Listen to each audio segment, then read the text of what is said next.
بسم الله الرحمن الرحيم الحمد لله رب العالمين اللهم صل وسلم وبارك على رسولك سيدنا ومولانا محمد وعلى آل وأصحاب سيدنا ومولانا محمد وعلى جميع الأنبياء والمرسلين وآلهم وصحبهم وتابعين لهم بإحسان إلى يوم الدين أما بعد فأعوذ بالله من الشيطان الرجيم بسم الله الرحمن الرحيم قل هو الذي ذرأكم في الأرض وإليه تحشرون ويقولون متى هذا الوعد إن كنتم صادقين قل إنما العلم عند الله وإنما أنا نذير مبين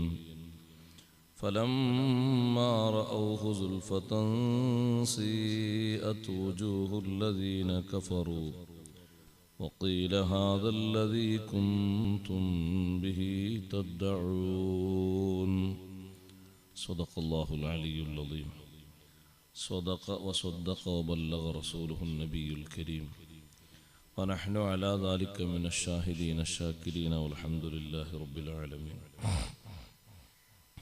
ബഹുമാനമുള്ള സഹോദരന്മാരെ സഹോദരിമാരെ, അല്ലാഹു സുബ്ഹാനഹു വ തആല വിശുദ്ധ ഖുർആനിലെ തബാറക സൂറത്തിലൂടെ നമ്മെ പഠിപ്പിക്കുന്ന മൂന്നാമത്തെ തെളിവാണ് ഇന്ന് നാം ഓതിയത്. അല്ലാഹു തആല മൗജൂദാണ് എന്നതിന് അല്ലാഹു എന്ന് നാം വിശ്വസിക്കുന്നതും പറയുന്നതും അതൊരു സങ്കല്പമല്ല, യാഥാർത്ഥ്യമാണ് എന്ന് അടിയുറച്ച് വിശ്വസിക്കുമ്പോഴാണ് അല്ലാഹുവിലുള്ള വിശ്വാസം പൂർണ്ണമാകുന്നത്. അതിനാദ്യം അല്ലാഹു തആല പറഞ്ഞ വലിയ തെളിവാണ് ഉഖൂഫുത് ത്വയ്രി ഫിൽ ഹവാഇ, ഹവയിൽ പക്ഷികളുടെ നൃത്തം. എല്ലാവരും ഉൾക്കൊള്ളുന്ന ഒരു ജീവിയുടെ തെളിവ് പറഞ്ഞു. രണ്ടാമതായി മനുഷ്യന്റെ സിഫത്തുകൾ വളരെ പ്രധാനപ്പെട്ടതല്ലേ, കേൾവിയും കാഴ്ചയും അവന്റെ ബുദ്ധിയും. ചെറിയൊരു മാറ്റം വന്നാൽ പൂർണാർത്ഥത്തിൽ മടക്കി കൊടുക്കാൻ, തിരിച്ചു കൊടുക്കാൻ എന്ത് ഉണ്ട് നമ്മുടെ പക്കൽ? കേൾവി നഷ്ടപ്പെട്ടു, ഒരു ഉപകരണം വെച്ച് കേൾക്കുകയാണെങ്കിൽ അതിനൊരു പരിധിയും പരിമിതിയും ഉണ്ട്. പഴയതുപോലെ ഇപ്പൊ കേൾക്കുന്നില്ല എന്ന് ആൾക്കാർ പറയും. പഴയതുപോലെ കേൾക്കുന്നില്ല എന്ന് പറഞ്ഞാൽ അല്ലാഹു തആല യഥാർത്ഥത്തിൽ തന്നിരുന്ന ആ കേൾവി, അതിന് ചെറിയ ഒരു കുറവ് വരുമ്പോഴേക്ക് വലിയ ഒരു കുറവായിട്ട് നമ്മൾ അനുഭവിക്കുകയാണ്. കാഴ്ചയും അങ്ങനെ തന്നെ, ബുദ്ധിയും അങ്ങനെ തന്നെ.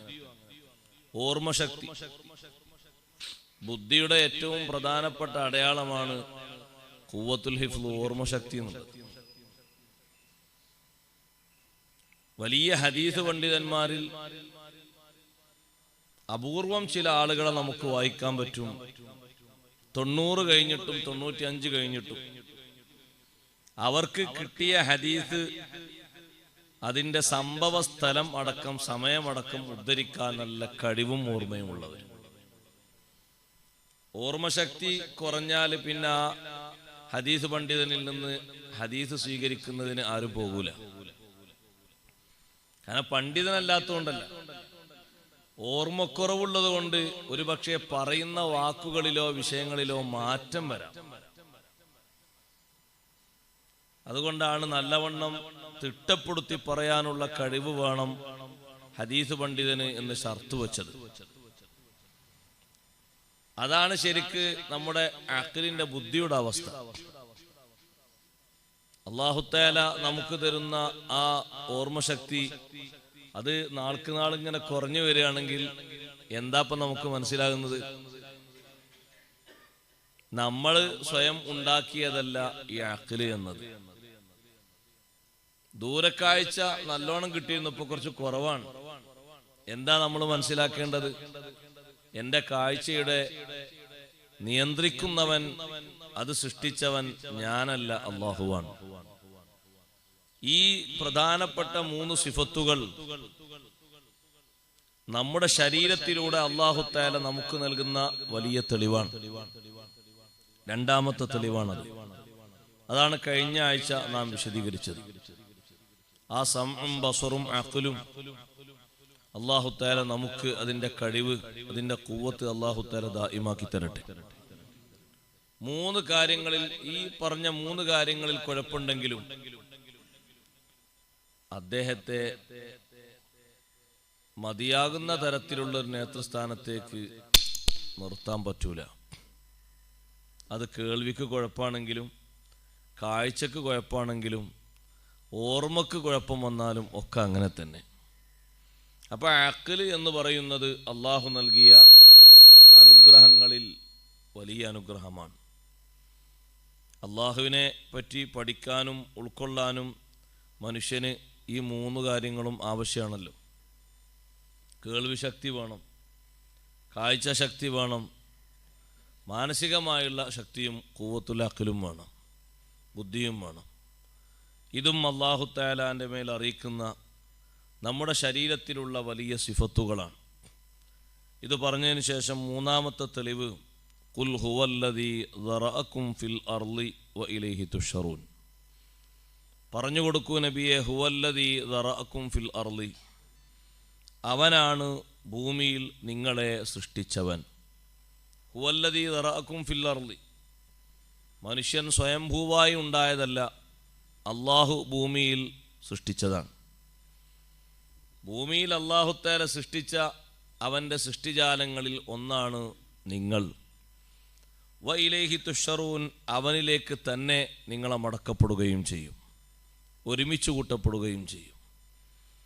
ഇവിടെ ഇപ്പോൾ മനുഷ്യൻ അവൻ പുതുതായി ഉണ്ടായ ഒരു സൃഷ്ടിയാണ്.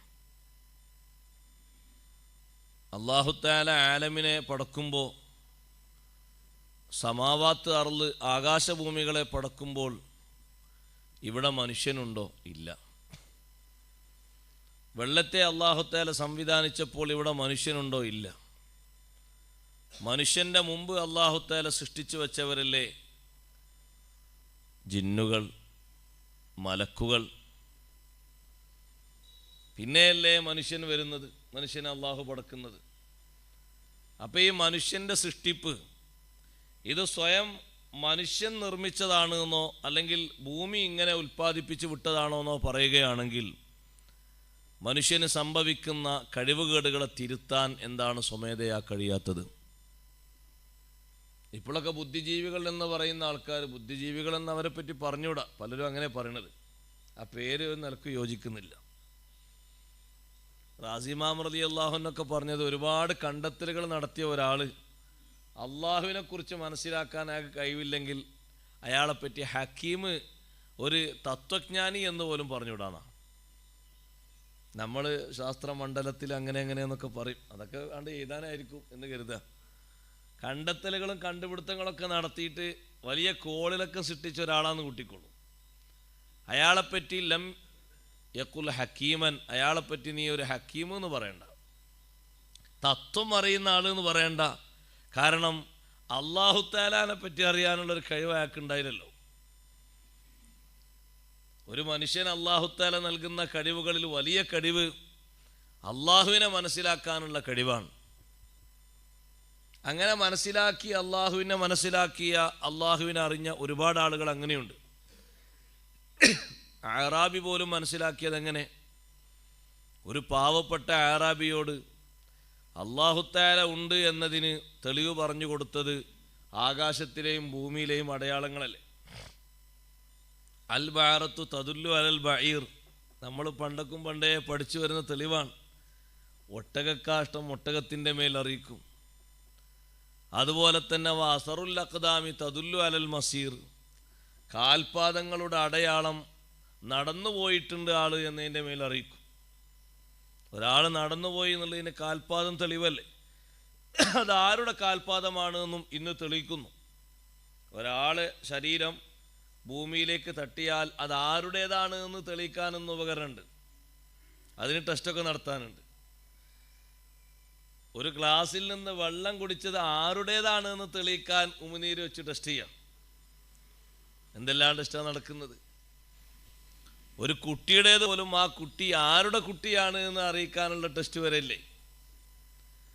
അപ്പൊ ഇത് ഈ അസറുൽ അഖ്ദാം, കാൽപാദങ്ങളുടെ തെളിവ്, അടയാളം സഞ്ചരിച്ചിട്ടുണ്ട് എന്നതിൻ്റെ മേൽ അറിയിക്കും എങ്കിൽ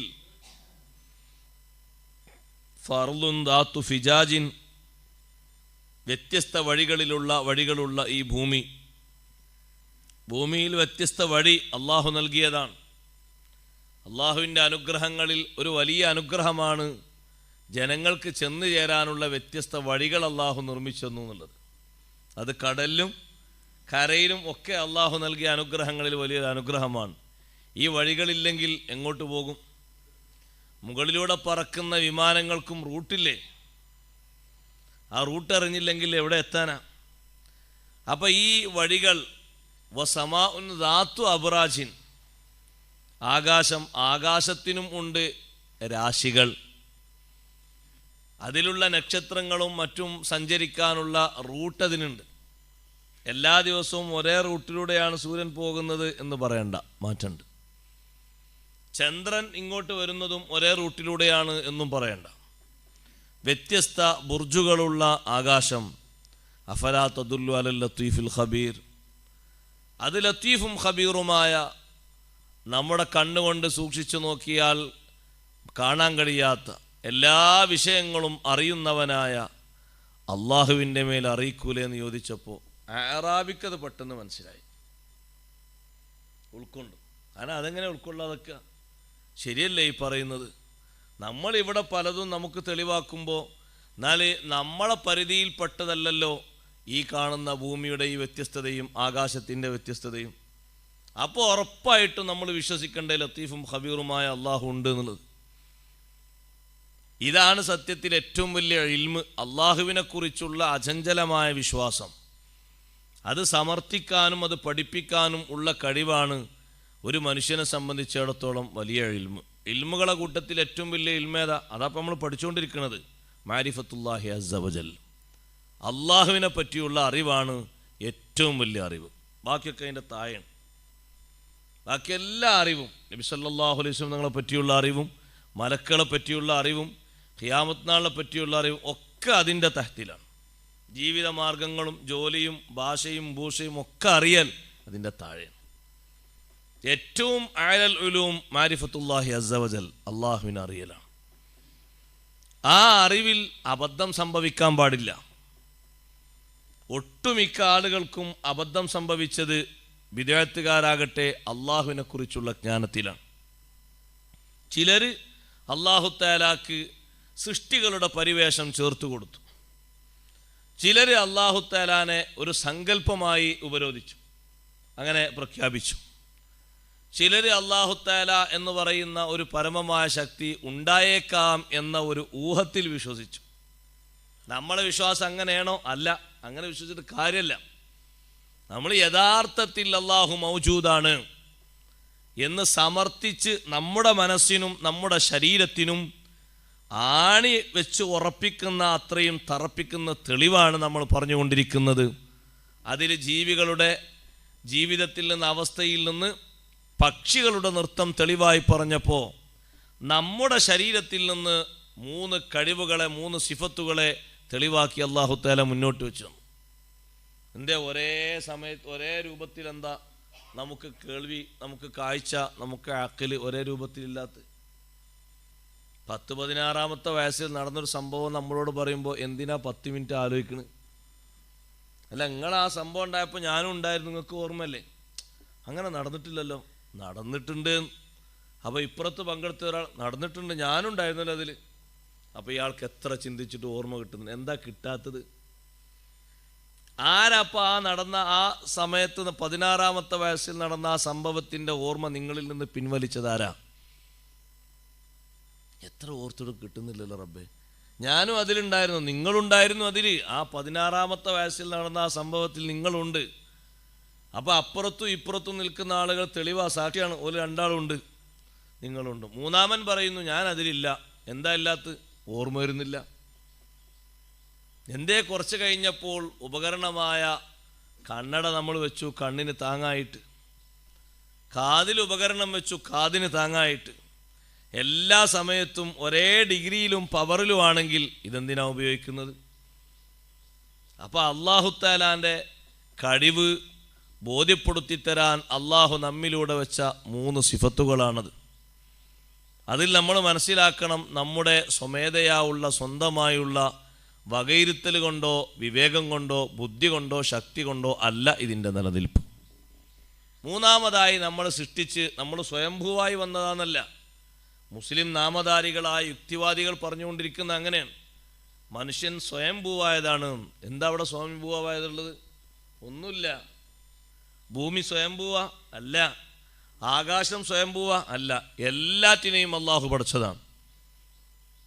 അള്ളാഹു തആല പടച്ചതല്ല എന്ന് പറയുന്ന ആളുകൾ ഈ മാറ്റം സ്വയമായി മാറിയതാണെങ്കിൽ എന്തുകൊണ്ട് എല്ലായിടത്തും ഒരുപോലെ മാറുന്നില്ല? എന്തുകൊണ്ട് എല്ലായിടത്തും ഒരുപോലെ സംഭവിക്കുന്നില്ല? ചില ഭാഗത്ത് കാറ്റടിച്ച് വീശി, എന്താ എല്ലാ ഭാഗത്തും ഇല്ലാത്തത്? ചില ഭാഗങ്ങളിൽ വെള്ളം അങ്ങനെ കുതിച്ചുയർന്ന് പെട്ടെന്ന് തന്നെ താന്നുപോയി, എന്താ എല്ലാ ഭാഗത്തും ഇല്ലാത്തത്? ചില ഭാഗത്ത് എത്ര മഴ പെയ്താലും ഒരു കുഴപ്പമില്ലാത്ത, എന്താ അങ്ങനെ? എന്നാൽ എല്ലാ ഭാഗത്തും ഒരുപോലെ വേണ്ടേ? അതില്ലല്ലോ. ഇതൊന്നും ഒരു സ്വയംഭൂവല്ല, സ്വയമായി ഉണ്ടായതുമല്ല, ഉൽപ്പാദിപ്പിക്കപ്പെട്ടതുമല്ല. അപ്പം നമ്മളോട് ബുദ്ധിജീവികളായ മനുഷ്യന്മാരോട് അല്ലാഹു തആല പറയുന്നു, നിങ്ങൾ സ്വമേധയാ ഉണ്ടായതാണ് എന്ന് നിങ്ങൾ കരുതരുത്. ഹുവല്ലദീ ദറഅക്കും ഫിൽ അർള്, ഭൂമിയിൽ നിങ്ങളെ പടച്ചവൻ അല്ലാഹുവാൻ. വഇലൈഹി തുശ്ശറൂൻ, അവനിലേക്ക് തന്നെ നിങ്ങൾ ഒരുമിച്ച് കൂട്ടപ്പെടുകയും ചെയ്യും. അള്ളാഹുവിലേക്ക് ഒരുമിച്ച് കൂട്ടപ്പെടും എന്ന് വീണ്ടും ഉണർത്താനുള്ള കാരണം മഹാന്മാരായ പണ്ഡിതന്മാർ പറഞ്ഞു. തെളിവുകളൊക്കെ നിരത്തി വെച്ചത്, എന്നിട്ട് അവസാനം ഹശറുണ്ട് എന്നും പറഞ്ഞപ്പോൾ 3 തെളിവും പറഞ്ഞു കഴിഞ്ഞു. അത് പറഞ്ഞിട്ട് വീണ്ടും അള്ളാഹു ഉണർത്തുന്നത് വൈലേഹി തുഷറൂൻ എന്നാണ്. എന്തിനാണത് എന്നറിയോ? തുടക്കത്തിൽ നമ്മൾ പറഞ്ഞിരുന്നു, ഈ സൃഷ്ടിപ്പിൻ്റെയും മരണത്തിൻ്റെയും ഹയാത്തിൻ്റെയും ഒക്കെ ലക്ഷ്യം ലിയബ്ലുവക്കും അയ്യുക്കും അഹ്സനു അമല. അതൊന്നുകൂടി തറപ്പിച്ച് പറഞ്ഞതാണ് വൈലേഹി തുഷറൂൻ. നിങ്ങളെ അല്ലാഹു തആല ഭൂമിയിൽ പടച്ചു എന്ന് കരുതിയിട്ട് ഇനി ഇതോടുകൂടെ തീർന്നു എന്ന് കരുതണ്ട. വൈലേഹി തുഷറൂൻ, അവനിലേക്ക് തന്നെ ഒരുമിച്ച് കൂട്ടപ്പെടും. അപ്പം നിങ്ങൾ എന്ത് കരുതണം? അവിടെ ജയിക്കണം. ജയിക്കുന്നവരിൽ അല്ലാഹു പെടുത്തി തരട്ടെ. വിജയിക്കുന്നവരിൽ അല്ലാഹു നമ്മെയും നമ്മോട് ബന്ധപ്പെട്ട മുഅ്മിനാത്തുകളെയും ഉൾപ്പെടുത്തി തരട്ടെ. ഇത് പറയാനാണ്. മഹ്ശറുണ്ട് എന്നതിൻ്റെ തെളിവ് പറയാനല്ല. മഹ്ശറുണ്ട് എന്ന് പറഞ്ഞ് ഒരുമിച്ച് കൂട്ടപ്പെടും എന്ന് പറഞ്ഞ് നമ്മളെ ഉണർത്തുന്നത്, നമ്മളൊക്കെ നന്നാകണം, നമ്മളൊക്കെ ആ വിഷയത്തിൽ കൂടുതൽ താല്പര്യപ്പെട്ട് കൂടുതൽ മുന്നോട്ട് ഗമിക്കണം. അല്ലാഹു തആലാന്റെ ഇബ്തിലായിൽ ഏറ്റവും പരീക്ഷണത്തിൽ ഏറ്റവും നന്നായി പ്രവർത്തിക്കുന്ന വിജയിക്കുന്ന ആളായി മാറണം എന്ന് അറിയിക്കാനാണ് അല്ലാഹു സുബ്ഹാനഹു വ തആല വീണ്ടും വഇലൈഹി തുശ്ശറൂൻ എന്ന ആ വാക്ക് ഈ തെളിവിൻ്റെ കൂടെ ചേർത്തി പറഞ്ഞത് എന്ന് മഹാന്മാരായ പണ്ഡിതന്മാർ പറയുന്നു. എന്നാൽ നിങ്ങൾ നോക്ക്, ലോകാവസാനവും ഖിയാമത്ത് നാളും ഹശറും, ഈ ഹശറാണിപ്പോൾ പറഞ്ഞു വൈലേഹി തുഷറൂൻ. ഈ മഹ്ശറിൽ വിശ്വാസമില്ലാത്ത ആളുകൾ എന്നും ചോദിക്കുന്നൊരു ചോദ്യമാണ്, വയഖൂലൂന മതാ ഹാദൽ വഅദു ഇൻ കുൻതും സ്വാദിഖീൻ. അവർ പറയും, അവരുടെ പരിഹാസ്യ മുഖേന അവിശ്വാസികൾ പറയും, കുഫാർ പറയും, അതുപോലെയുള്ള ആളുകൾ പറയും മതാ ഹാദൽ വഅദ്. ഖുർആനിൽ എത്ര സ്ഥലത്തുണ്ട് ഈ ആയത്ത്? അതവരുടെ ചോദ്യത്തിൻ്റെ ആധിക്യമാണ് അറിയിക്കുന്നത്. പരിഹസിച്ച് എല്ലാ നബിമാരോടും അവർ ചോദിക്കുന്ന ഒരു ചോദ്യമാണ് മതാ ഹാദൽ വഅദു ഇൻ കുന്തും സ്വാദിഖീൻ. ഇതന്നെയല്ലേ നമ്മൾ യാസീനിൽ ഓതിയത്? യാസീനിൽ ഓതിയില്ലേ? ഇതേ ആയത്ത് തന്നെയല്ലേ സൂറത്തു നംലിലുള്ളത്? ഒരേ ആയത്ത്. പക്ഷെ അതിൻ്റെ അപ്പുറം ഇപ്പുറം പറയുന്ന വിഷയത്തിൽ മാറ്റം ഉണ്ടാകും. ഇവിടെ മതാ ഹാദൽ വഅദു എന്നതുകൊണ്ട് അർത്ഥമാക്കുന്നത് തൊട്ടു മുമ്പ് പറഞ്ഞ വൈലേഹി തുശ്ശറൂൻ, മഹ്ശർ എപ്പോഴാണത്? ഈ വഅദ്, നിങ്ങൾ ഈ പറയുന്ന വാഗ്ദാനം, മഹ്ശറുണ്ട് എന്നല്ലേ ഇപ്പൊ പറഞ്ഞത്, വൈലൈ തുഷ്റൂൻ, മഹ്ശറിലേക്ക്, നിങ്ങൾ ഭൂമിയിലേക്ക് തന്നെ ഒരുമിച്ച് കൂട്ടപ്പെടും, അള്ളാഹുവിലേക്ക് തന്നെ നിങ്ങൾ ഒരുമിച്ച് കൂട്ടപ്പെടും. എപ്പോഴാണ് ആ ഒരുമിച്ച് കൂട്ടൽ? ഹശ്ർ എപ്പോഴാണ്? അവരുടെ ചോദ്യമാണ്. ഇൻ കുന്തും സ്വാദിഖീൻ, നിങ്ങൾ സത്യം പറയുന്നവരാണെങ്കിൽ അതെപ്പോഴാണെന്ന് പറഞ്ഞു തരൂ, അതിൻ്റെ സമയം പറഞ്ഞു തരൂ. നബി സല്ലല്ലാഹു അലൈഹി വസല്ലം നിങ്ങൾ കൊടുത്ത മറുപടി, ഖുൽ ഇന്നമൽ ഇൽമു ഇൻദല്ലാഹ്, അതിൻ്റെ യഥാർത്ഥ വിവരം പറഞ്ഞു കൊടുക്കൂ നബിയെ. ഇന്നമൽ ഇൽമു ഇൻദല്ലാഹ്, അതിൻ്റെ യഥാർത്ഥ വിവരം അള്ളാഹുവിൻ്റെ പക്കലാണ്. ആ ടൈം എപ്പോഴാണ് എന്ന് കറക്റ്റ് അള്ളാഹുവിൻ്റെ പക്കലാണ്. പിന്നെ നിങ്ങളെന്തിനാ വൈന്നമാന നദീർ മുബീൻ, എന്തിനാ ഞാൻ നിങ്ങളോട് ഇത് പറഞ്ഞതെന്നറിയോ? ഞാനതിൻ്റെ ടൈം നിങ്ങൾക്ക് പറഞ്ഞു തരാൻ വേണ്ടി പറഞ്ഞതല്ല. പിന്നെ വൈന്നമാ അന നദീറും മുബീൻ, ഞാൻ നിങ്ങൾക്ക് മുന്നറിയിപ്പുകാരനാണ്. അതുകൊണ്ട് നിങ്ങൾ നന്നാകണം, നിങ്ങൾ അള്ളാഹുവിനെ പേടിക്കണം, നിങ്ങൾ ആഖിറത്തിലേക്ക് ഒരുങ്ങണം. അതിൻ്റെ ടൈം അറിയിക്കുക എന്നത് എൻ്റെ ഡ്യൂട്ടിയല്ല. ഞാനിങ്ങനെ വിഷയങ്ങൾ വരാനുണ്ട് എന്ന് പറഞ്ഞ് നിങ്ങളെ സെറ്റപ്പാക്കാനാണ് അള്ളാഹു എന്നെ ഉപയോഗപ്പെടുത്തിയത്, എന്നെ ചുമതലപ്പെടുത്തിയത്. ഹശ്ർ വരാനുണ്ട്, നശ്ർ വരാനുണ്ട്, ഖിയാമത്ത് നാളിലെ മൗഖിഫ് വരാനുണ്ട്. ഇതൊക്കെ പറഞ്ഞ് നിങ്ങളെ സജീവമാക്കാനാണ്. അതാണ് നദീർ, മുന്നറിയിപ്പുകാരനായ എൻ്റെ ഡ്യൂട്ടി അതാണ്. സമയം നിങ്ങൾക്ക് പറഞ്ഞു തരേണ്ടത് അള്ളാഹുവാണ്. നമ്മൾ അങ്ങനെ ഒരു വിഷയം നമ്മൾ അറിയില്ല എന്ന് കരുതിയിട്ട് ഇല്ലയെന്ന് വെക്കാൻ പറ്റില്ലല്ലോ. അത് പറ്റുമോ? നമുക്കങ്ങനെ ഡേറ്റ് അറിയില്ല എന്ന് കരുതിയിട്ട് ഒരു സംഗതി ഇല്ലയെന്ന് വെച്ചുകൂടാ. അപ്പം അങ്ങനെയാണെങ്കിൽ റൂഹ് എവിടെ? റൂഹ് എന്ന ഒരു വസ്തുത ഇല്ലേ? ഉണ്ട്, റൂഹുണ്ട് എന്ന് എല്ലാവരും പറയുന്നുണ്ടല്ലോ. ചില ആൾക്കാർ അതിന് ജീവൻ എന്ന് പറയും. ആ റൂഹ് നമ്മുടെ ശരീരത്തിലില്ലേ? ഉണ്ട്. ആ റൂഹിനെ പിടിക്കപ്പെടുന്നില്ലേ? ഉണ്ട്. റൂഹിനെ അങ്ങനെ പിടിക്കുന്നൊന്നുമില്ല. എന്നാൽ പിന്നെ ജീവനങ്ങ് നിലനിൽക്കട്ടെ. ഒരാൾ കുടുംബക്കാരൊക്കെ ഉദ്ദേശിക്കുന്ന അത്രയും കാലത്തോളം അങ്ങോട്ട് മുന്നോട്ട് പോകട്ടെ ജീവിച്ചിട്ട്. ഉപകരണത്തിൻ്റെ സഹായത്തിലാണെങ്കിലും എത്ര താങ്ങാൻ പറ്റും? ഉപകരണം തന്നെ താങ്ങാൻ കഴിയാതെയാകുമ്പോൾ അവർ പറയും ഇനി ഈ ഉപകരണം കേടുവരുത്തണ്ട, കാരണം അത് ബാക്കിയുള്ളവർക്കും ഘടിപ്പിക്കണ്ടേ, അതുകൊണ്ട് നിങ്ങൾ കൊണ്ടുപോയിക്കോളൂ, ഇനി കൂടുതൽ കപ്പാസിറ്റി ഇല്ല. അപ്പോൾ നമ്മളെ ശരീരത്തിൽ അല്ലാഹു തആല സംവിധാനിച്ച റൂഹ് എന്ന് പറയുന്ന പരമാർത്ഥം, യാഥാർത്ഥ്യം അതുണ്ടോ? ഉണ്ട്. എന്നതുപോലെ തന്നെ ഖിയാമത്ത് നാളെന്ന് പറയുന്ന ഒരു സംഭവം അത് സംഭവിക്കാനുണ്ട്. അതിൻ്റെ തെളിവുകളിലേക്ക്, അതിൻ്റെ അടയാളങ്ങളിലേക്ക് നമ്മളിങ്ങനെ അതിൻ്റെ അവസാനത്തിലേക്ക് ഇങ്ങനെ കടന്ന് മുന്നോട്ട് പോയിക്കൊണ്ടിരിക്കുക. ഇപ്പോൾ ഈ അടയാളങ്ങളൊക്കെ അനുദിനം ഇങ്ങനെ വർദ്ധിച്ചു വരുമ്പോൾ ആളുകളിങ്ങനെ കണക്ക് കൂട്ടുകയാണ്. സംഗതി ഇനി ഏകദേശം തീരാനായി, ഇനി കൂടുതലൊന്നും കണക്കാക്കി നിൽക്കേണ്ടതില്ല. ശാസ്ത്രലോകവും അവരുടെ പരീക്ഷണങ്ങളിലൂടെ അവർ പറയുന്നത് ഓരോ വർഷവും മാറി വരുന്ന സൂര്യൻ്റെ പ്രകാശത്തിൻ്റെയും അതിൻ്റെ ചൂട് കൂടുതലാകുന്നതിൻ്റെയും രഹസ്യങ്ങളെ പറഞ്ഞപ്പോൾ സൂര്യനിങ്ങനെ താപം കൂടി വന്ന് അത് അവസാനിക്കും, കരിഞ്ഞു പോകും എന്നൊരവസ്ഥയിലേക്ക് വരാൻ വേണ്ടി പോവുകയാണ്. കരിഞ്ഞു പോകല്ല, അത് ചുരുട്ടപ്പെടും. ഇത് ശംസു കുവ്വിറത്ത്, അത് മൊത്തം ഒന്ന് ചുരുട്ടി അതിൻ്റെ പ്രഭാകിരണങ്ങളൊക്കെ ഒന്ന് അവസാനിപ്പിച്ച് ഒരു ഇരുട്ട്. അങ്ങനെ ലോകം ഇരുട്ടിയാൽ പിന്നെ ഇവിടെ പലതിൻ്റെയും അവസ്ഥകൾ അവസാനിച്ചില്ലേ? ഇവിടെ എല്ലാം അവസാനിച്ചു. വൈദ്യുതിയാകട്ടെ, കൃഷിയാകട്ടെ, ഉൽപാദനങ്ങൾ നടക്കുന്ന ഏത് വിഷയങ്ങൾക്കും അതോടുകൂടെ അറുതിയായി. അതെങ്ങനെ സംഭവിക്കാനുണ്ട് എന്നതിന് അവർ തെളിവ് കാണുന്നത് വർഷാവർഷം അവരുടെ പരിശോധനയിലൂടെ കിട്ടുന്ന മുമ്പൊന്നും ഒരിക്കലും കാണാത്ത രൂപത്തിലുള്ള മാറ്റങ്ങളാണ്. ഈ മാറ്റങ്ങളൊക്കെ ഇങ്ങനെ ഉണ്ടാകുമ്പോൾ സത്യത്തിൽ ഇത് അവസാനിക്കും എന്നാണ് തോന്നുന്നത്. അതേ അവസാനിക്കും. അവസാനിച്ചിട്ട് ഒരു പുതിയ ലോകം, യഥാർത്ഥ ലോകം ഇനി വരാനുണ്ട്.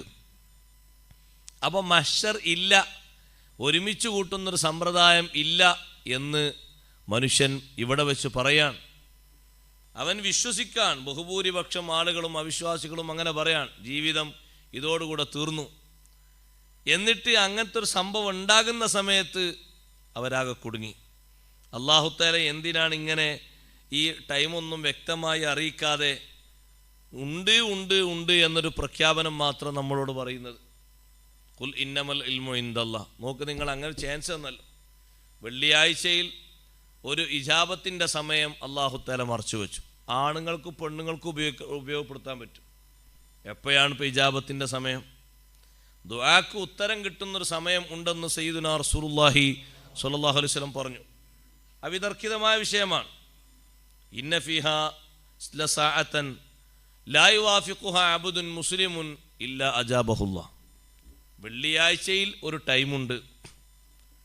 അതങ്ങനെ പറഞ്ഞതുകൊണ്ട് ലസാഅത്തൻ എന്ന് പറഞ്ഞതുകൊണ്ട് ചില പണ്ഡിതന്മാർ പറഞ്ഞു അത് കുറച്ച് നേരെ ഉണ്ടാവുള്ളൂ. കാരണം ആ പറഞ്ഞ ശൈലിന്ന് മനസ്സിലാക്കിയതാണ്. വെള്ളിയാഴ്ചയിൽ ഒരു ടൈം, ഒരു കുറഞ്ഞ സമയം ഉണ്ട്. അതിനോടൊരു മുസ്ലിമായ മനുഷ്യൻ അവൻ്റെ പ്രാർത്ഥന ഒത്തുവരൂല. അള്ളാഹു അതങ്ങനെ തന്നെ സ്വീകരിച്ച് ഉത്തരം നൽകിയിട്ടല്ലാതെ. ഏതാണ് ആ സമയം? 40 ആൾ 40 മുഅ്മിനീങ്ങൾ ഒരുമിച്ച് കൂടുന്നൊരു മജ്ലിസിൽ ദുആഇന് ഉത്തരം ലഭിക്കുന്ന ഒരാളുണ്ട്. അതാരാതെങ്ങനെ പറയാം? എന്തിനാ അപ്പം അത് മറച്ചു വെച്ചത്? എന്തിനാ മറച്ചു വെച്ചതെന്ന് പറഞ്ഞാൽ എല്ലാവരും ബഹുമാനിക്കാൻ തന്നെ. അല്ലേ ബഹുമാനം ഒരാൾക്ക് മാത്രമേ ചുരുങ്ങൂലേ? നമ്മൾ വിചാരിക്കുന്ന ആളായിരിക്കും, അല്ലല്ല, നമ്മൾ സങ്കല്പിക്കുന്ന, നമ്മൾ കരുതുന്ന ആളായിരിക്കൂല. അള്ളാഹുവിൻ്റെ അടുക്കൽ ഏറ്റവും ബന്ധപ്പെട്ടതും അല്ലാഹു തആലയോട് കൂടുതൽ ഖുർബുള്ള ആളെ നമ്മളെങ്ങനെ മനസ്സിലാക്കുന്നത്? അല്ലെങ്കിൽ പിന്നെ നമ്മൾ അതിൻ്റെ ദറജയിലാകണം. അതിൻ്റെ ദറജയിൽ എന്ന് പറഞ്ഞാൽ അത്ര ഒരു വലിയൊരു മക്കാമുണ്ടല്ലോ, ആ മക്കാമിലെത്തണം. മക്കാമിലെത്തി എന്ന് പറഞ്ഞാൽ പോരാ, ആ പറഞ്ഞ ഉറപ്പുവാകണം, ശരിയാകണം. അങ്ങനെയാണ്. അത് ളാഹിറൻ നിലക്ക് കാണിച്ചു കൊടുക്കാനും വിവരിച്ചു കൊടുക്കാനുള്ള കഴിവ് വേണം. പറഞ്ഞാൽ പോരാ, പറയാം ഇപ്പം എല്ലാവർക്കും പറയാം, അതൊരു അനുമാനം എന്നുള്ളവർക്കൊക്കെ പറയാം. അങ്ങനല്ല, അത് ഉറപ്പിച്ചു പറയാൻ കഴിയണം അങ്ങനെയാണ് എന്നുള്ളത്. അതിന് വലിയ കഴിവ് വേണ്ടേ? ഒന്നുകിൽ ഒരു നബിയാകണം, അല്ലെങ്കിൽ നബിയോടടുത്ത സ്ഥാനമുള്ളൊരു വലിയാകണം. വലിയ എന്നൊക്കെ പറഞ്ഞാൽ അത് ഇവിടുന്ന് എവിടുന്നെങ്കിലും ഇങ്ങനെ വാങ്ങുന്ന ഒരു സർട്ടിഫിക്കറ്റൊന്നുമല്ല. അത് കഠിനാധ്വാനത്തിൻ്റെ പേരിലും അല്ലാഹു തആല നൽകുന്ന സൂക്ഷ്മതയുടെ പേരിലും സുഹുദിൻ്റെ പേരിലും അല്ലാഹു തആല നൽകുന്ന ഒരു റുത്തുബ, ഒരു സ്ഥാനമാണ്. ഇനി അതൊന്നും ഇല്ലെങ്കിലും, ഔലിയാക്കളെ കഥയല്ല ഇപ്പോൾ പറഞ്ഞു, അതൊന്നും ഇല്ലെങ്കിലും 40 മുഅ്മിനീങ്ങൾ, ഇവിടെ ഇപ്പോൾ 40 ആളില്ലേ, 40 മുഅ്മിനീങ്ങൾ ഒത്തൊരുമിച്ച ഒരു മജ്ലിസ്, അത് നമ്മളെ ഇഖ്ലാസോടെ ആമീൻ പറയാനും നമ്മുടെ കാര്യങ്ങൾ സാധിച്ചെടുക്കാനും അള്ളാഹു നമുക്ക് നൽകിയ വലിയൊരു ഭാഗ്യമാണത്. നിങ്ങൾ നോക്കാം, ഇത് നല്ലൊരു മജ്ലിസാട്ടോ. ഒന്ന് നല്ലോണം മനസ്സുറപ്പിച്ചൊന്ന് ആമീൻ പറയാം. ഈ പങ്കെടുത്ത് വെറുതെ ആകണ്ട. അപ്പം നമ്മൾ ഒരുങ്ങാൻ, നമ്മൾ തയ്യാറാകാൻ. ലൈലത്തുൽ ഖദറെങ്ങാനും ഇന്ന രാത്രിയാണ് എന്ന് ഒരു കട്ടിയും കനമുള്ള റിപ്പോർട്ടിന് വന്നിക്കുകയാണെങ്കിൽ പിന്നെ ഒറ്റ തറാവീൻ്റെ ഒരു ഇൻസാനും ഉണ്ടാവില്ല. അന്ന് ഒരു പക്ഷേ മഗ്‌രിബ് നിസ്കാരം കഴിഞ്ഞ ഉടനെ തന്നെ ആൾക്കാരത്തെ രാവിലെ ലൈലത്തിൽ നിന്ന് രാത്രിയല്ലേ പറഞ്ഞ് രാത്രി. അപ്പം എല്ലാ രാത്രികളെയും ആ ഒരു രാത്രിൻ്റെ മഹത്വം മാനിച്ച് പരിഗണിക്കാൻ, അത് കൂടുതൽ പരിഗണന അവസാനത്തെ 10 കൊടുക്കാൻ, ഇതിനെ അല്ലാഹു തആല നമ്മളെ കൊണ്ട് അമൽ ചെയ്യിപ്പിക്കാൻ വേണ്ടി അല്ലാഹു തആല അവൻ്റെ ഖളായിൽ എങ്ങനെ തീരുമാനിച്ചത്? ബഹുമാനപ്പെട്ട റസൂലുള്ളാഹി സ്വല്ലല്ലാഹു അലൈഹി വസല്ലം തങ്ങൾക്ക് അല്ലാഹു തആല ഇങ്ങനെ രഹസ്യമായ കുറേ വിവരങ്ങൾ അല്ലാഹു തആല തങ്ങൾക്ക് അറിയിച്ചു കൊടുത്തിട്ടുണ്ട്. പക്ഷെ അത് ജനങ്ങൾക്ക് വെളിവാക്കി കൊടുക്കുന്നതിലും കൊടുക്കാതിരിക്കുന്നതിലും ചില നന്മകളുണ്ടാകും. ഖിയാമത്ത് ഈ ലൈലത്തുൽ ഖദർ എന്നാന്നുള്ള വിവരം കറക്റ്റായി തങ്ങൾക്ക് പറഞ്ഞു കൊടുക്കുകയും അറിയിച്ചു കൊടുക്കുകയും അത് പഠിപ്പിച്ചു കൊടുക്കാൻ വേണ്ടി വരുമ്പോഴല്ലേ രണ്ടാളുകളെ തർക്കത്തിൽ പരിഹരിക്കാൻ നിന്നപ്പോൾ നമുക്ക് വലിയ ഹൈറ് കിട്ടി. നമ്മൾ വിചാരിച്ചു ഒരു തർക്കം കൂടണ്ടില്ലേന്നും, ഒരു തർക്കം കൂടിയതാ നല്ലത്, അല്ല നമ്മളെ ഹാലൊന്നും എടുത്തു നോക്കി. നിങ്ങൾ എന്ത് കാരണം രണ്ടാൾക്കാരാ 2 സ്വഹാബിമാരെ തർക്കം കൂടിയത് മോശമായിപ്പോയി എന്ന് കരുതണ്ട. അത് പരിഹരിക്കാൻ വേണ്ടി നിന്നപ്പോൾ ഇത് ഉണർത്തിക്കൊടുക്കേണ്ട സാഹചര്യം വിട്ടുപോയി എന്ന് പറഞ്ഞാൽ ഇനി അത് ഉണർത്തിക്കൊടുക്കേണ്ട ആവശ്യം ഇല്ല എന്ന അർത്ഥത്തിൽ നബി സല്ലല്ലാഹു അലൈഹി വസല്ലം തങ്ങൾ ആ വിഷയത്തിൽ നിന്ന് മാറി. ആ പരിഹരിക്കാൻ വേണ്ടി ഞാൻ അങ്ങനെ ഇടപെട്ടിട്ട് ഈ വിഷയം നിങ്ങൾക്ക് പറഞ്ഞു തരാനുള്ളത് വിട്ടുപോയി. എന്നാൽ പിന്നെ അത് പറഞ്ഞു തരല് ഒരു നിർബന്ധമായ കൽപ്പനയാണോ? അല്ല, അങ്ങനെയുള്ള വിട്ടുപോലല്ലോ. പറഞ്ഞു തരുന്നതിനേക്കാൾ കൂടുതൽ തരാത്തതിലാണ് നമുക്ക് അള്ളാഹു നൽകിയ വലിയ റഹ്മത്ത്. എന്തിന്? നമ്മൾ ആ രാവിനെ പരിഗണിക്കാൻ വേണ്ടി ചുരുങ്ങിയതൊരു 10 രാവിലെങ്കിലും കുറച്ച് സജീവമായാൽ എത്ര നന്മ ഏറെ കിട്ടും, എത്ര ദുആ ഏറെ കിട്ടും, എത്ര ഇസ്തിഗ്ഫാർ ഏറെ കിട്ടും, എത്ര അമലുകൾ ഏറെ കിട്ടും. ഇതിനു വേണ്ടി അള്ളാഹു പഠിപ്പിച്ചത്. പരിശുദ്ധ ഖുർആനിൽ ഇജാബത്തുള്ള എത്രയോ സ്ഥലങ്ങളില്ലേ? ഉണ്ട്. എല്ലാ സ്ഥലങ്ങളെയും കറക്റ്റായിട്ട് ഇന്നിന്ന സ്ഥലങ്ങളാണ് എന്ന് മുഴുവൻ സ്ഥലങ്ങളും തിട്ടപ്പെടുത്തി പറയാൻ കഴിയൂല. സാധ്യതകളുള്ള കുറേ സ്ഥലങ്ങൾ മഹാന്മാർ പറഞ്ഞിട്ടുണ്ട്. എന്നാൽ എല്ലാ സ്ഥലങ്ങളെയും അനുഭവിച്ചറിയുന്നവരുണ്ട്. അവരത്രമാത്രം അടുത്തത് കൊണ്ടാണ്. അപ്പോൾ നമ്മൾ അടുക്കാനാണ് അതങ്ങനെ വെച്ചത്. ഖുർആനിലുള്ള ഓരോ സൂറത്തുകളിലും ചില വിഷയങ്ങൾക്കുള്ള പ്രത്യേകമായ കാര്യങ്ങളും മഹത്വങ്ങളും മരുന്നുകളും ഇജാബത്തുകളും നിർദ്ദേശിക്കപ്പെട്ടിട്ടുണ്ട്. അത് വളരെ പരിമിതമായതാണ്. ഓരോരുത്തരുടെ അനുഭവത്തിൽ നിന്നും അവരങ്ങനെ പറഞ്ഞു കൊടുത്ത് മറ്റുള്ളവർക്കുള്ള അനുഭവത്തിൽ നിന്നൊക്കെ ഉണ്ടായതാണ്. ചിലതൊക്കെ ഹദീസിലൂടെ വന്നതാണ്. പക്ഷേ അങ്ങനെ ഇനിയും ഖുർആനിലൂടെ ഇല്ലേ? ധാരാളമുണ്ട്, ഒരുപാടുണ്ട്. അതൊക്കെ അറിയണമെങ്കിലോ അതിന് മാത്രമുള്ള അടുപ്പം വേണം. ദിക്റുകളുടെ കൂട്ടത്തിൽ ഇസ്മുല്ലാലമില്ലേ? ആ ഇസ്മുല്ലാലമിനെ മറച്ചു വെച്ചത് എല്ലാ ദിക്റിനെയും ബഹുമാനിക്കാനാണ്. നിങ്ങൾ അസ്മാഉൽ ഹുസ്ന ചൊല്ലിക്കോളൂ. അപ്പോൾ പിന്നെ ഒന്നല്ലല്ലോ ചൊല്ലുക, ഏറ്റവും ചുരുങ്ങിയ 99 ചൊല്ലൂലേ? അപ്പോൾ ഈ 99 ചൊല്ലുന്നതിന് പകരം ഒന്ന് മാത്രമായാലും ഒന്നല്ലേ ചൊല്ലുള്ളൂ, എല്ലാം കൂടി ചൊല്ലിക്കോട്ടെ. അപ്പോൾ അതിലുണ്ട് എന്നുള്ള ഉറപ്പോടുകൂടെ കുറച്ച് നിയ്യത്ത് നന്നായി ചൊല്ലിക്കോട്ടെ. എന്നാൽ പിന്നെ എല്ലാം സ്വീകരിക്കാനൊരു കാരണമാകുമല്ലോ. ഇതിനാണ് അല്ലാഹു തആല ഇത് മറച്ചു വെച്ചത്. യഹ്യ ബിൻ മുആദ് റളിയല്ലാഹു അൻഹു പറഞ്ഞു, അഖ്ഫല്ലാഹു ഇൽമഹു ഫി ഇബാദിഹി. അല്ലാഹു തആല അവൻ്റെ ഈ ഖിയാമത്ത് നാളിൻ്റെ അറിവിനെ, ഈ വഅദിൻ്റെ അറിവിനെ അല്ലാഹു മറച്ചു വെച്ചു അവൻ്റെ അടിമകൾ. വാൻ ഇബാദിഹി, അടിമകൾക്ക് എല്ലാവർക്കും കൊടുക്കാതെ അല്ലാഹു തആല അത് മറച്ചു വെച്ചത് ഒന്നിനുമല്ല, എല്ലാവരെയും അല്ലാഹു തആല ഒന്ന് പരിശോധിക്കാനും ഒന്ന് വീക്ഷിക്കാനും എങ്ങനെ ഓരോരുത്തർക്കും ഇത് പരിഗണിച്ചുകൊണ്ട് അവസാനം വരുന്നത് എന്ന് അറിയാനും വേണ്ടിയാണ്. അതാണ് ഖുൽ ഇന്നമൽ ഇൽമു ഇൻദല്ലാഹ്. പറയൂ നബിയെ, യഥാർത്ഥ വിവരം ആ വഅദിൻ്റെ, ഈ വാഗ്ദാനത്തിൻ്റെ ഹശ്റും നശ്റും മഹ്ശറും ഒരുമിച്ച് കൂട്ടലും എപ്പോഴാണെന്നുള്ളതിന് വിവരം അള്ളാഹുവിൻ്റെ പക്കലാണ്. അതുകൊണ്ട് എല്ലാ വിവരങ്ങളും ഹഖീഖത്തൻ അറിയുന്നവൻ അള്ളാഹു മാത്രമാണ്. വേറെ ആരുണ്ടോ? എല്ലാ വിഷയങ്ങളും എല്ലാ നിലക്കും അറിയുന്ന ഒരുവനുണ്ടെങ്കിൽ അള്ളാഹു മാത്രമല്ലേ ഉള്ളൂ. ഖുൽ ഇന്നമൽ ഇൽമു ഇൻദല്ലാഹ്. എല്ലാ വിവരങ്ങളും മനുഷ്യന്മാർക്കുണ്ട് എന്ന് പറയാൻ പറ്റൂല. നമുക്കറിയാത്ത എത്ര വിവരമുണ്ട്, നമുക്ക് അറിയാത്ത എത്ര സൃഷ്ടികളുണ്ട്. യാസീൻ സൂറത്തിലൂടെ നമ്മൾ എന്നും ആവർത്തിച്ചത് സമ്മതിക്കുന്നില്ലേ? സുബ്ഹാനല്ലദീ ഖലഖൽ അസ്വാജ കുല്ലഹാ മിമ്മാ തുംബിതുൽ അർളു വമിൻ അൻഫുസിഹിം വമിമ്മാ ലാ യഅലമൂൻ. നമ്മൾ യാസീനിലൂടെ അല്ലാഹു തആലാനെ സമ്മതിച്ചുകൊണ്ട്, അല്ലാഹു തആലാന്റെ ഖൽഖിൻ്റെ മഹത്വം സമ്മതിച്ചുകൊണ്ട് നമ്മൾ എന്നും പറയുന്നതാണ് സമ്മതാണ്. സുബ്ഹാന, സമ്മതിച്ചു അല്ലാഹ്, ഞാൻ അംഗീകരിച്ചു. ഖലഖൽ അസ്വാജ കുല്ലഹാ, എല്ലാ ജോഡികളെയും ഇണകളെയും അല്ലാഹു തആല പടച്ചു. മിമ്മാ തുംബിതുൽ അർള്, ഭൂമിയിൽ നിന്ന് മുളക്കുന്ന ഓരോന്നിനും ഓരോ ഇണയുണ്ട്. പക്ഷെ ഏതൊക്കെ ഏതിൻ്റെ ഇണ എന്നുള്ളത് ചിലതിൽ മാത്രമേ അറിയുള്ളൂ. വമിൻ അൻഫുസിഹിം, അവരുടെ ശരീരങ്ങളിൽ നിന്നും ഓരോ അവയവങ്ങൾക്ക് ഓരോ ഇണയെ അള്ളാഹു വെച്ചിട്ടുണ്ട്. ഓരോ എല്ലിന് അപ്പുറത്ത് ജോഡിയുള്ള എല്ല്, ഞരമ്പിന് വരെ അപ്പുറത്ത് ജോഡിയുള്ള ഞരമ്പ്, ഓരോന്നിനും അല്ലാഹു തആല അങ്ങനെ സൗജിനെ ഇണയെ വെച്ചിട്ടുണ്ട്. ശരീരത്തിന് തന്നെ പെണ്ണാകുന്ന ഇണയെ അല്ലാഹു തആല വെച്ചിട്ടുണ്ട്. ഖുർആന്റെ പ്രയോഗം നോക്ക് നിങ്ങൾ. ഖലഖൽ അസ്വാജ, അല്ലാഹു തആല ഇണകളെ സൃഷ്ടിച്ചു എന്നാണ് അല്ലാഹു തആല പറഞ്ഞത്. ഇണകളാണല്ലോ അല്ലാഹു തആല വെച്ചത്.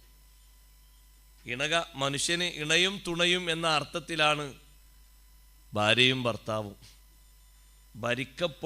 ഭരിക്കുന്നവൻ ഭരിക്കപ്പെടുന്നവൾ എന്ന അർത്ഥത്തിലല്ല, പിന്നെ ഇണ എന്ന അർത്ഥത്തിലാണ്. ഓരോരുത്തർക്കും ഇണയാണ്, ഓരോരുത്തർക്കും തുണയുമാണ്. അതുകൊണ്ടാണ് ആ ഒരു ഭാഷ സൗജി എന്ന ഭാഷ പ്രയോഗിച്ചത്. വമിമ്മാലായ അലമൂൻ, അവസാനം പറയുന്നത് മനുഷ്യന്മാർക്കറിയാത്ത എത്രയോ വസ്തുക്കൾക്കും അല്ലാഹു തആല ഇണകളെ വെച്ചിട്ടുണ്ട്. പിന്നെ അതൊക്കെ അറിയില്ലല്ലോ. അപ്പം അറിയാത്തത് ധാരാളം ഉണ്ട്. എല്ലാറ്റിൻ്റെയും ഹഖീഖത്തൻ ഇൽമ് അള്ളാഹുവിന് സ്വന്തമാണ്. ഖുൽ ഇന്നമൽ ഇൽമു ഇൻദല്ലാഹ് വ ഇന്നമാ അന നദീറും മുബീൻ. യഥാർത്ഥ അറിവ്, ഖിയാമത്ത് നാളിനെ കുറിച്ച്, മഹ്ശറിനെ കുറിച്ചുള്ള യഥാർത്ഥ അറിവ് അല്ലാഹു തആലാക്ക് മാത്രമാണ്. വിശ്വാസികളോട് നബി സല്ലല്ലാഹു അലൈഹി വസല്ലം തങ്ങളോട് ഈ വിഷയം പറയുമ്പോൾ പരിഹസിച്ചുകൊണ്ട് അവർ ചോദിക്കുന്ന ഒരു ചോദ്യമാണ്, മത്താ ഹാദൽ വഅദു ഇൻ കുൻതും സ്വാദിഖീൻ.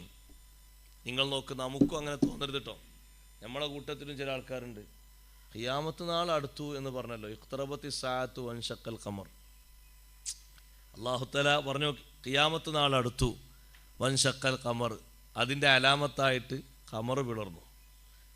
ഖിയാമത്ത് നാളിൻ്റെ അലാമത്തുകളുടെ കൂട്ടത്തിൽ ഹബീബ് റസൂലുള്ളാഹി സ്വല്ലല്ലാഹു അലൈഹി വസല്ലം തങ്ങളുടെ വരവ് മഹാന്മാരെണ്ണീട്ടുണ്ട്.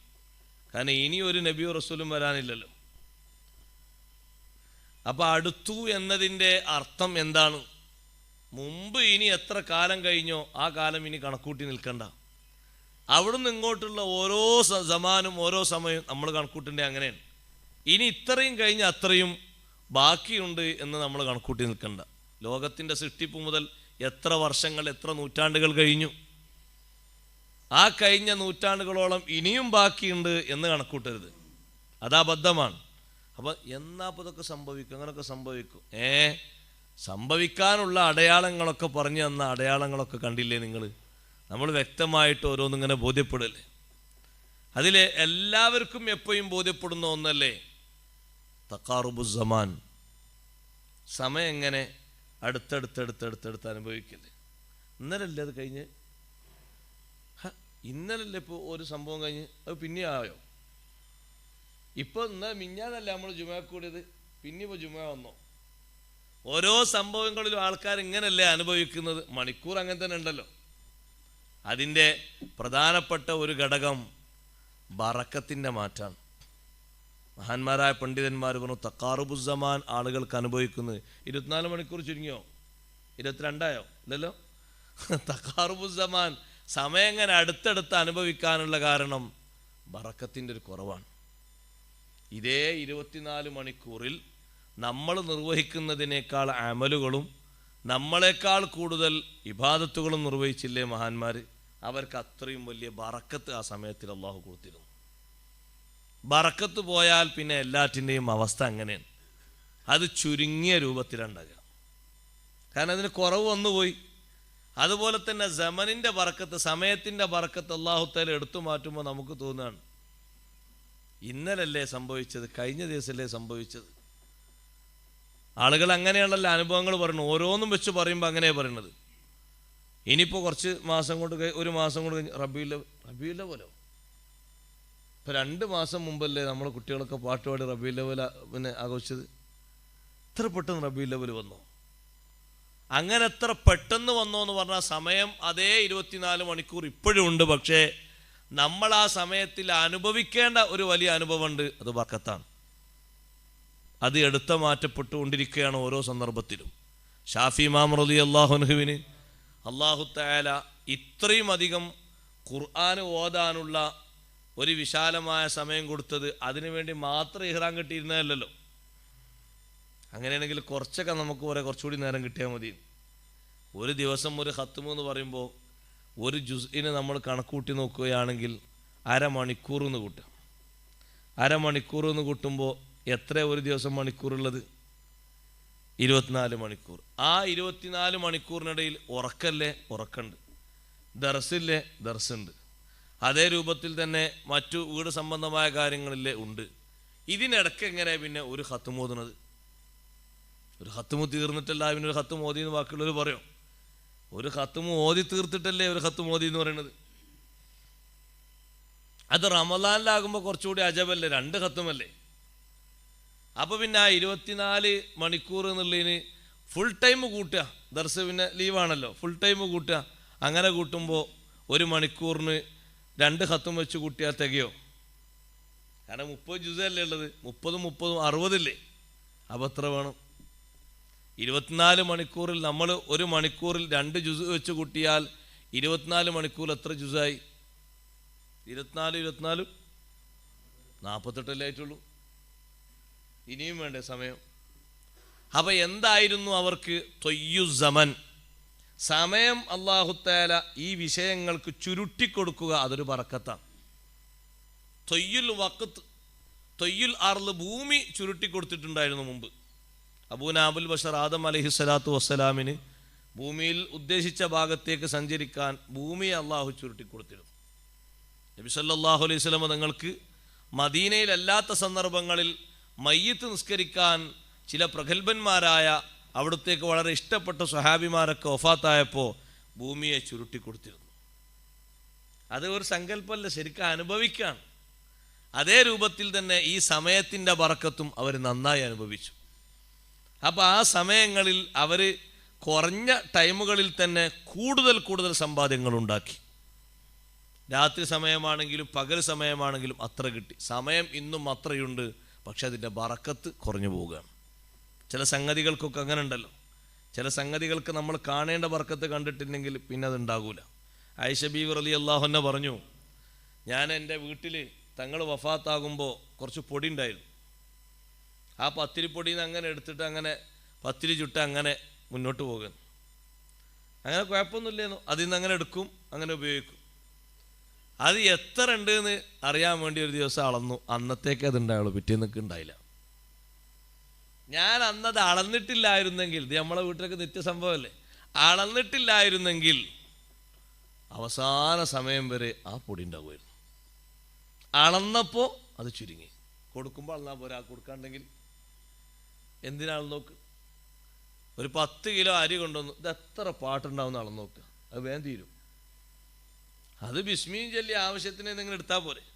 ആയിഷ ബീവി റളിയല്ലാഹു അൻഹ വരെ അളക്കേണ്ടില്ലായിരുന്നു. അള്ളാന്റെ കഥ അങ്ങനെ അളക്കേണ്ടില്ലായിരുന്നു. അളന്നപ്പോൾ അത് അന്നൊക്കെ ഉണ്ടായി, പിറ്റേന്നൊക്കെ ഉണ്ടായില്ല. അത് ഓരോന്നിലും ഓരോന്നുണ്ട്. അതുകൊണ്ടാണ് ഭക്ഷ്യവസ്തുക്കൾ വാസനിക്കരുത് എന്ന് പറഞ്ഞത്. ചില ആൾക്കാർക്ക് അങ്ങനെ എന്തും കിട്ടിയ പോലും മണത്ത് നോക്കും.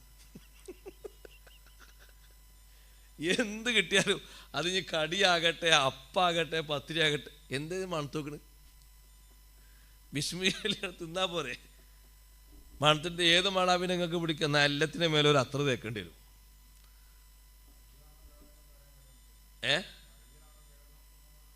ആ ബിസ്മിയിൽ കഴിച്ചാൽ മതി, കേടൊന്നുമില്ല. ഒരു രാത്രി 2 രാത്രി ഉറങ്ങിയിട്ടൊരു കേടുമില്ല. 10 രാത്രി വരെ നിന്ന ഭക്ഷണം കഴിച്ചവരുണ്ട് ഇവിടെ. എന്നാൽ കേടുണ്ടാകാണ്, ആദ്യം കേടുണ്ടാണ്ടി ഓൽക്കാണ്. 10 രാത്രി വരെ ചുട്ട് വെച്ച റൊട്ടി, ആ റൊട്ടീൻ്റെ ഒരു ഉണക്കത്തിൻ്റെ ഒരു കഥ ആലോചിച്ച് നോക്കി നിങ്ങൾ. നമ്മളെ പാലിലൊക്കെ തീർച്ചയായിട്ടും എത്തിയിട്ടുണ്ടാവും.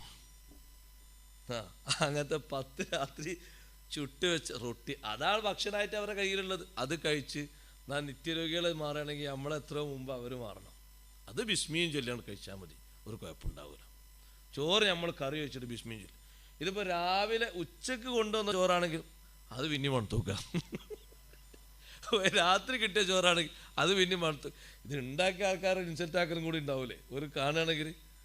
എന്താണ് ഇയാൾ മണത്തിയാക്കി എല്ലാത്തിനും അത്ര കുറച്ച് തേച്ച് കൊടുക്കേണ്ടി വരും.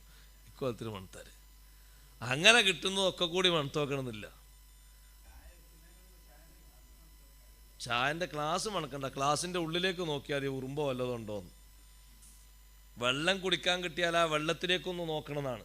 അതിൽ നമ്മൾ കുടിക്കാൻ വേണ്ടി പോകുമ്പോൾ എന്തെങ്കിലും അത് കരടൊക്കെ ഉണ്ടെങ്കിൽ നിർത്തിടാലോ, കുഴപ്പമൊന്നുമില്ല. അതിന് ചില ആൾക്കാരങ്ങനെ ഉണ്ട്, ഈ പിന്നെ തീരാത്ത വിശ്വാസമാണ്. ഒരു ഗ്ലാസ് ഇങ്ങനെ കൊണ്ടുവരുമ്പോൾ ചായ കൊണ്ടുവരികയാണ്, അപ്പോൾ അതിലെന്തോ ഒരു കുറുമ്പ് കണ്ടപ്പോൾ നമ്മളെ പുരയിലെ ഓലക്ക് കൈ കഴിക്കണം നിസ്കരിക്കുന്ന ആൾക്കാരല്ലേ, ഭയങ്കര ശുദ്ധിൻ്റെ ആൾക്കാരുണ്ട്. അപ്പോൾ വിശ്വാസം മാറ്റണം. എന്നിട്ട് ഒരു ചെറിയൊരു ഉറുമ്പോ കുറുമ്പോ കണ്ടപ്പോൾ അത് എടുത്തിട്ട് കൈ കൊണ്ടുതന്നെ എടുത്തിട്ട്, കൈ കൊണ്ടൊരു കുഴപ്പമില്ല, കയ്യിന് കുഴപ്പമില്ല, അത് വരത്തെ കൈ മുസബിഹ വരലുണ്ടെന്നെ എടുത്തിട്ട് ആ ചായ എനിക്ക് വേണ്ട, ആ വെള്ളം എനിക്ക് വേണം. എന്താ ഈ വെള്ളത്തിന് കുഴപ്പം? ഈ ചായക്ക് ഇപ്പം എന്താ? ഈ ചായയിൽ മൂത്രമൊഴിച്ചോ? എന്താണ് ഈ ചായ? ഇങ്ങനെയുണ്ട് കുറേ ആൾക്കാർ. അല്ലാ, ഇത് പറയാതിരിക്കാൻ പറ്റൂല.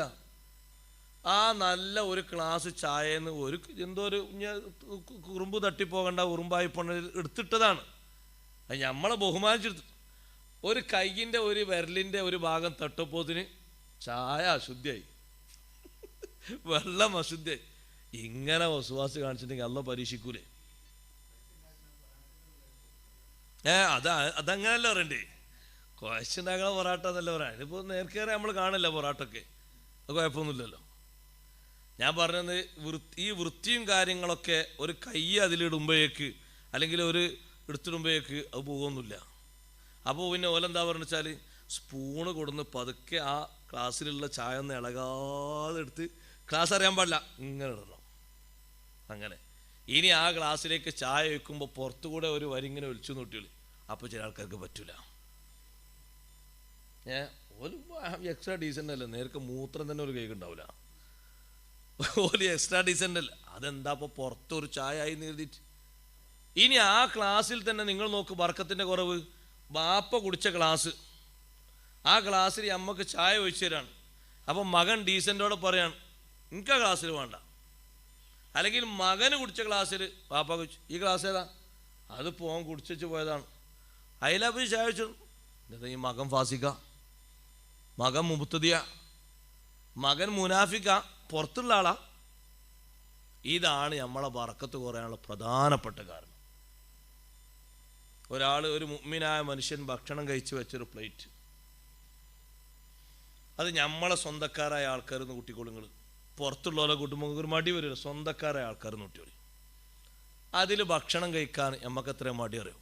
പഴയ കാലത്തുള്ള മുത്തഅല്ലിമീങ്ങൾക്ക് ഇൽമ് വർദ്ധിക്കാനുള്ള പ്രധാനപ്പെട്ട കാരണം എന്താ പറയുക? നിങ്ങൾ ഉസ്താദുമാർ കഴിച്ച ഭക്ഷണ പ്ലേറ്റ് ഉണ്ടല്ലോ, അതിൽ കുറച്ച് അവരിട്ടേക്കും. പുറത്ത് അവരിപ്പോൾ ഇത്രയും കിതാബ് ഓതിക്കൊടുത്തിട്ട് അതിൻ്റെ ഇടയിൽ ഒരു റെസ്റ്റ് കിട്ടിയപ്പോഴാണ് ഈ ഭക്ഷണം കഴിച്ചത്. മുള്ള് പുറത്ത് വെച്ച മുള്ളിൽ ആ മുള്ള് ഒന്നുകൂടി അതിലുള്ള ആ ഭക്ഷ്യവസ്തുക്കളൊക്കെ ഇവരും നാവുമ്മൽ വലിച്ചെടുക്കും. എന്നാൽ എന്തായി? ആ നാവ് തട്ടിയെടുത്ത് ഇത്രയും ഹദീസ് ഒരു ദിവസം ഓതിക്കൊടുത്ത, ഫിഖ്ഹ് ഓതിക്കൊടുത്ത, അഖീദ ഓതിക്കൊടുത്ത ആ ഉസ്താദിൻ്റെ നാവ് തട്ടിയ ആ ഉമിനീരിൽ എനിക്കൊരു പകർച്ച കിട്ടിയല്ലോ എന്ന് കരുതി ആ ബറക്കത്ത് ഉദ്ദേശിച്ച ഈ വലിയ ബുദ്ധിയും വിവരമൊന്നുമില്ലാത്ത ഈ മുതഅല്ലിമ് പിന്നെ വലിയ ആലിമായി മാറുക.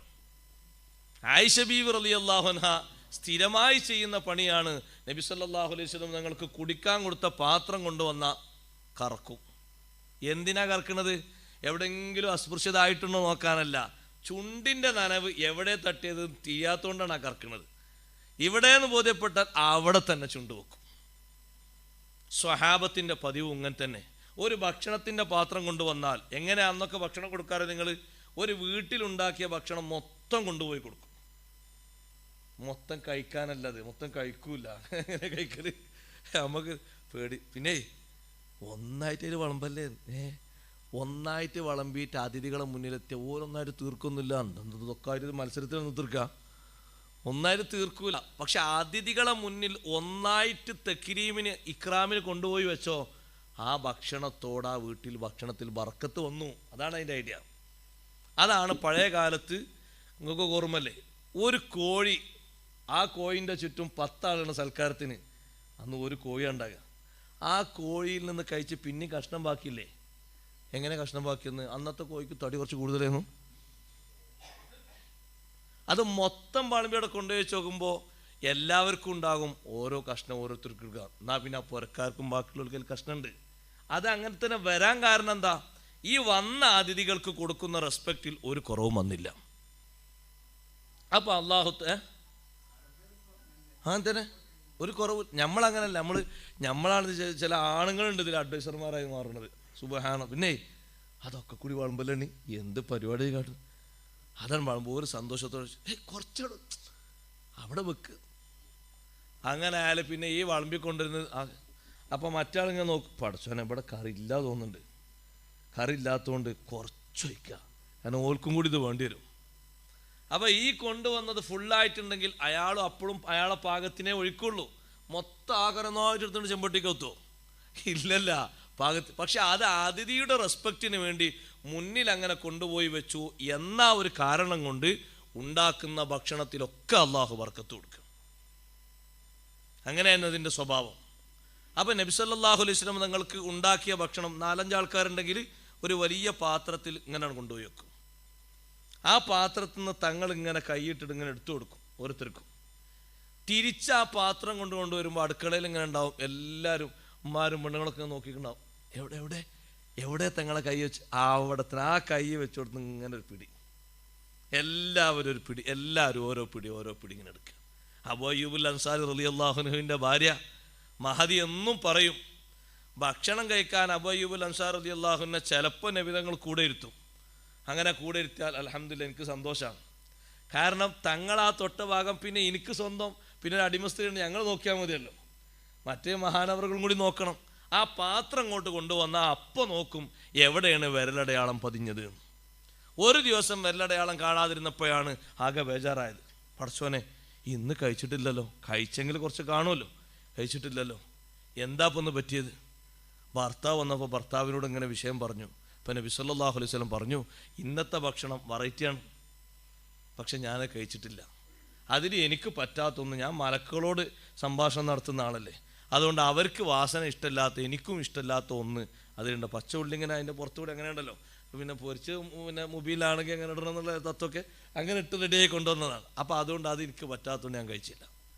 അപ്പോൾ അത് ആ മഹദി കാണുകയും മനസ്സിലാക്കുകയും ചെയ്തതുകൊണ്ട് ഇനി അങ്ങനത്തെ വിഭവം വേണ്ടാൻ തീരുമാനിച്ചു. തങ്ങൾക്ക് പറ്റിയ മതി എന്നുള്ള ഹെബ്ബോണ്ടാണ്. പക്ഷെ അത് തിരിച്ചു കൊണ്ടുവരുന്ന പാത്രം മുഴുവനും അവർ നോക്കുന്നത് അങ്ങനെയാണ്.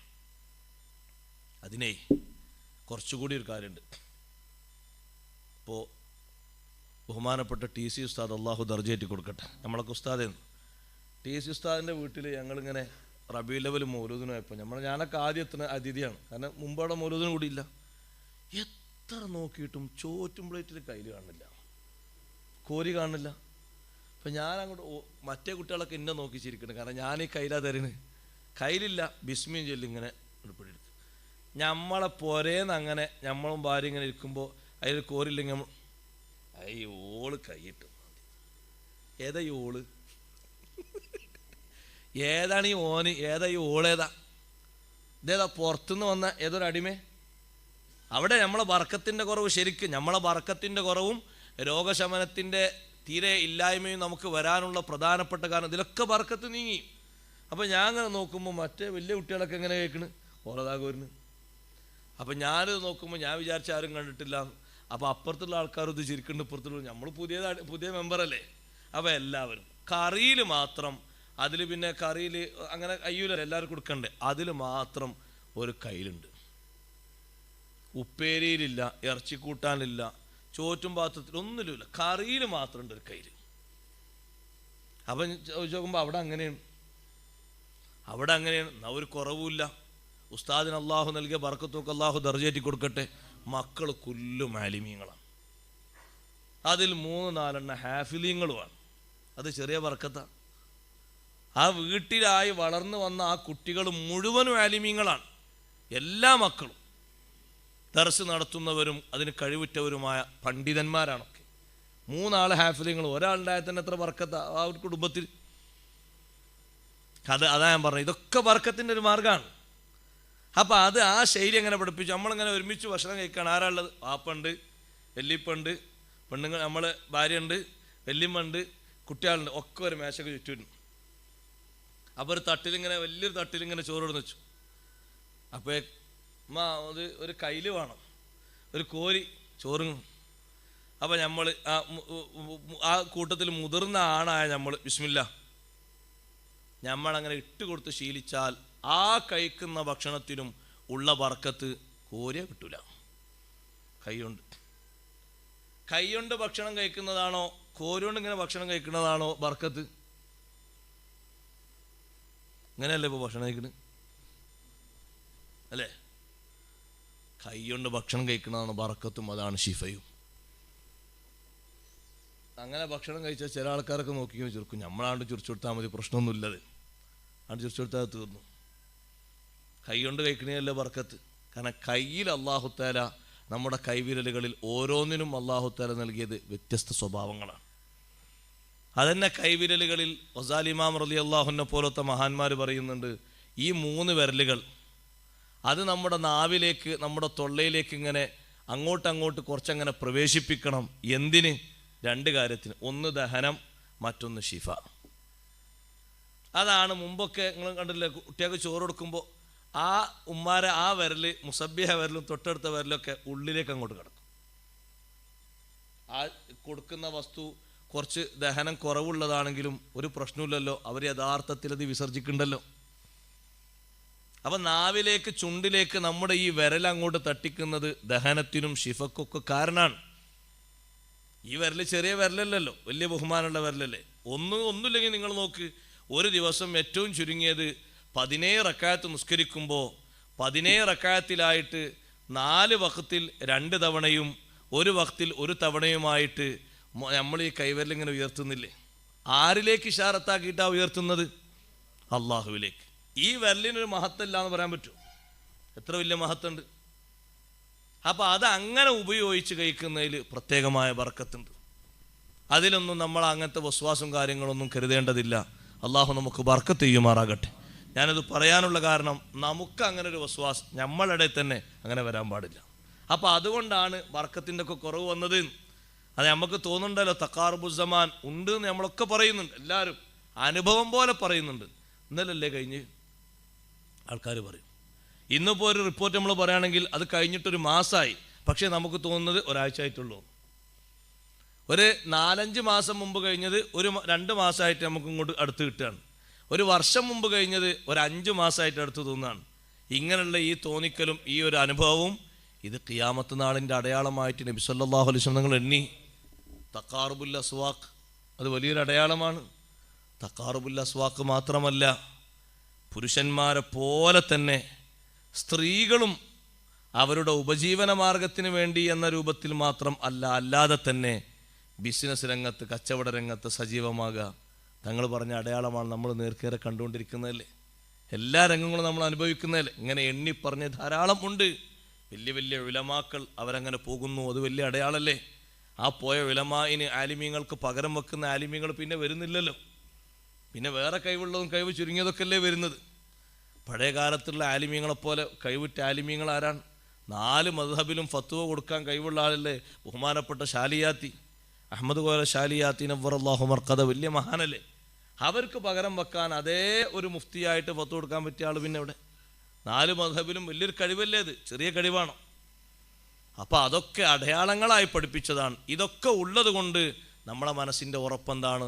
ഇനി സംഭവിക്കാൻ പോകുന്ന ഒരു വലിയ അടയാളം അതും സംഭവിക്കും എന്നാണത്. ഖുൽ ഇന്നമൽ ഇൽമു ഇൻദല്ലാഹ്, പറഞ്ഞു കൊടുക്കൂ നബിയെ, ഇന്നമൽ ഇൽമു ഇൻദല്ലാഹ്, അതിൻ്റെ യഥാർത്ഥ വിവരം അള്ളാഹുവിൻ്റെ പക്കലാണ്. വഇന്നമാന നദീറും മുബീൻ, ഞാൻ നിങ്ങൾക്കൊരു മുന്നറിയിപ്പുകാരനാണ്, വ്യക്തമായും ആർക്കും തിരിയുന്ന രൂപത്തിൽ, തിരിയാത്ത രൂപത്തിലല്ല, മുബീനുന്ന നദീറും മുബീൻ, വ്യക്തമാക്കി തരുന്ന മുന്നറിയിപ്പുകാരനാണ്. എല്ലാവർക്കും തിരുണ കോലത്തിൽ അടയാളങ്ങൾ പറഞ്ഞ് അനുഭവപ്പെടുത്തി നമുക്കത് മനസ്സിലാക്കി തന്നിട്ടുണ്ട്. കൂടുതൽ ഉൾക്കൊള്ളാൻ അള്ളാഹു തൗഫീഖ് നൽകുമാറാകട്ടെ. അഊദു ബില്ലാഹി മിനശ് ശൈത്വാനിർ റജീം. ബിസ്മില്ലാഹിർ റഹ്മാനിർ റഹീം. തബാറകല്ലദീ ബിയദിഹിൽ മുൽക്കു വഹുവ അലാ കുല്ലി ഷൈഇൻ ഖദീർ. الذي خلق الموت والحياة ليبلوكم أيكم أحسن عملا وهو العزيز الغفور. الذي خلق 7 سماوات طباقا ما ترى في خلق الرحمن من تفاوت فارجع البصر هل ترى من فطور ثم ارجع البصر كرتين ينقلب إليك البصر خاسئا وهو حسير.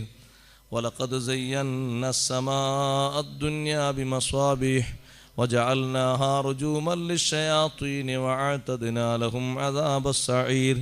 وللذين كفروا بربهم عذاب جهنم وبئس المصير. إذا ألقوا فيها سمعوا لها شهيقا وهي تفور تكاد تميز من الغيظ كلما ألقي فيها فوج سألهم خزنتها ألم يأتكم نذير قالوا بلى قد جاءنا نذير فكذبنا وقلنا ما نزل الله من شيء إن أنتم إلا في ضلال كبير. وقالوا لو كنا نسمع أو نعقل ما كنا في أصحاب السعير فاعترفوا بذنبهم فسحقا لأصحاب السعير. إن الذين يخشون ربهم بالغيب لهم مغفرة وأجر كبير.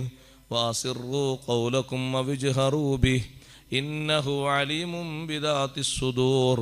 ألا يعلم من خلق وهو اللطيف الخبير هو الذي جعل لكم الأرض ذلولا فامشوا في مناكبها وكلوا من رزقه وإليه النشور أأمنتم من في السماء أن يخسف بكم الأرض فإذا هي تمور أم أمنتم من في السماء أن يرسل عليكم حاصبا فستعلمون كيف نذير ولقد كذب الذين من قبلهم فكيف كان نكير أولم يروا إلى الطير فوقهم صافات ويقبضن ما يمسكهن إلا الرحمن إنه بكل شيء بصير أمن هذا الذي هو جند لكم ينصركم من دون الرحمن إن الكافرون إلا في غرور أمن هذا الذي يرزقكم من أمسك رزقه بل لجوا في عتو